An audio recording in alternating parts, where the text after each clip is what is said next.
কিশোরগঞ্জের মানুষ রাষ্ট্রপতি পেয়েছে, কিন্তু তার শিক্ষা ও স্বাস্থ্যের অধিকার পায়নি। সংগ্রামী কিশোরগঞ্জবাসী, আপনাদের এই ফ্যাসিস্ট রাষ্ট্রপতি আপনাদের বাংলাদেশকে, আমাদের বাংলাদেশকে শেখ হাসিনার কাছে তুলে দিয়েছিল। মানুষের মানবাধিকার, মানুষের গণতন্ত্রকে, বাংলাদেশের গণতন্ত্রকে হত্যা করেছিল। সংগ্রামী কিশোরগঞ্জবাসী, এই কিশোরগঞ্জ থেকে আপনারা সেই ফ্যাসিস্টদের বিরুদ্ধে গণপ্রতিরোধ তৈরি করেছিলেন।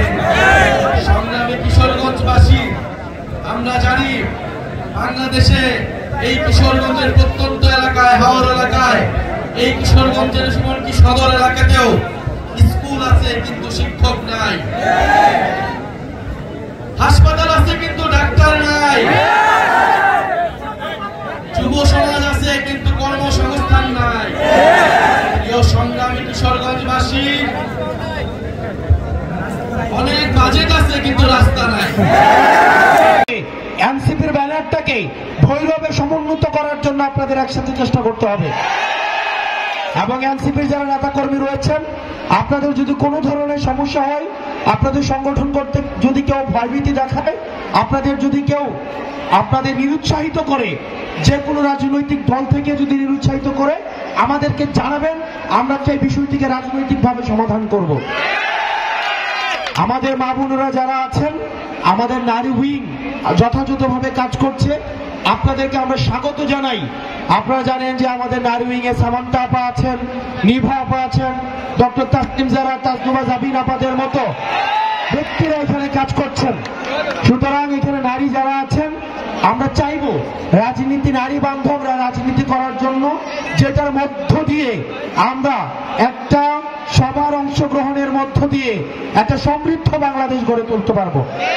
বাংলাদেশের হিন্দু, বৌদ্ধ, মুসলমান, খ্রিস্টান, এই বাংলাদেশের সকল ধর্মের মানুষ, সকল লিঙ্গের মানুষ, আমরা সকলে মিলে যে নতুন বাংলাদেশ নির্মাণ করতে চাই, এই নতুন বাংলাদেশ নির্মাণ করতে হলে এই ভৈরবের প্রতিটি ঘরে ঘরে জাতীয় নাগরিক পার্টি এনসিপি বার্তা পৌঁছে দিতে হবে। আপনারা যারা এখানে উপস্থিত আছেন, ভৈরবের প্রতি ঘরে ঘরে এনসিপির বার্তা কি পৌঁছে যাবে?